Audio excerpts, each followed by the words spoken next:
Ah benim güzel kızım.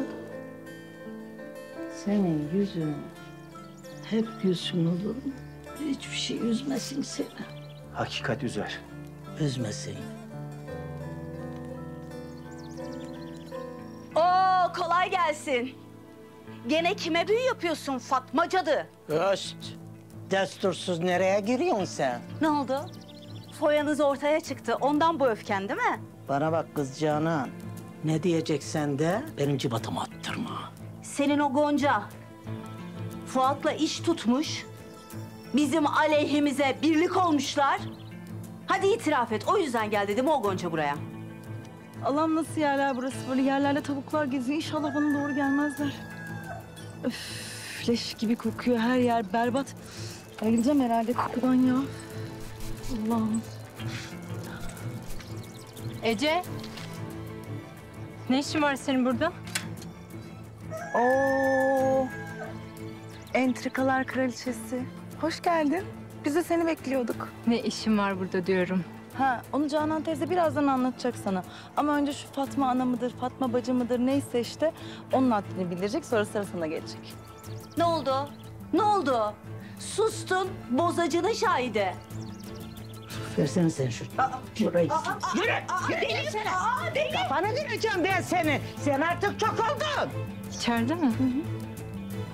Ay beni bu ayol çekek diyecek. Gel buraya diyorum sana. Kız sen nereye kaçıyorsun? Sen kimsin kız? Sen neye iftira atıyorsun ha? Söyle bakayım. Sen kime hakaret ediyorsun? Sen busun işte Fatma. Bana bak. Sen iyice kaçınıyorsun.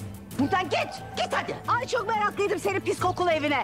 Gideceğiz tabii. Şu Gonca'nın yüzüne söyleyeyim de söyleyeceklerimi o zaman gideyim. Hadi bakayım. Sen utanmadan nasıl dolaşıyorsun hala benim oğlumun yanında ya?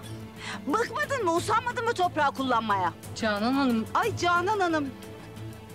Bir de böyle masum masum. Yesen Cinderella. Yok Canan teyzeciğim, Cinderella değil, Cincirella. Çok iyi dedin kızım. Sen bıkmadın mı ya? Yetmedi mi oğlu bu pis oyunlarına alet ettiğin, tuzaklarına çekmeye çalıştığın? Ben bilmiyor muyum senin Fuat'la ortaklık edip bizim aileyi bitirmeye çalıştığını ha? Kızım. Nereye gidiyor şimdi bu? Kaçıyor. Verecek cevabım var sanki. Sinsi. Kız siz de gidin şuradan. Gidin diyorsan ki. Yürü git hadi. Sen de bin arabana. Bin çalıştır çalıştır yürü. Batır. Yürü git kız. Ver bakayım şunu. Ne demişler? Güzel bir türkü bir sırtlarını durduracak kadar himmetlidir. Bari ikili dıngırdasaydın ya kız. Salla gitsin. Gel. Gel. Gördün değil mi seviyesizliği? Ay yaşadıkları yerden belli Canan teyze. Her yerde haşeratlar, tavuklar, hijyen sıfır. 2022 yılında yaşıyoruz ya. Medeniyet uğramamış bunlara daha şekerim. Elim haşadılar. Baba, Neredesin sen Canan? hayırdır baba bir şey mi oldu? Senin o kocan olacak Andaval toprağı evden kovdu. Ne? Dur, daha bitmedi. O Gonca Hanım geldi. Fuat'ın kendisi için yaptığı sözleşmeyi yırtıp kafamıza attı. Kocan da ağlıya ağlıya senin anana aşıktım dedi. Canan teyze. Bu adamdan artık sana hayır yok Canan. Yıllardır zaten her şeyi berbat etti. Senelerdir senin için katladım ben bu adamı. Yeter artık. İkrah geldi. Nerede şimdi? Ne bileyim ben nerede? Neredeyse nerede?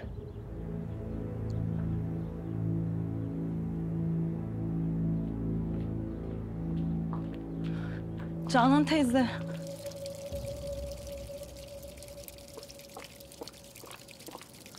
Yavuz, Buyurun hanımım. Halil nerede? Toprak Bey'in ofisine geçiverdi demincek. Canan teyze. İyiyim kızım, sen beni merak etme. Emin misiniz? Hadi sen git işine gücüne bak. Tamam.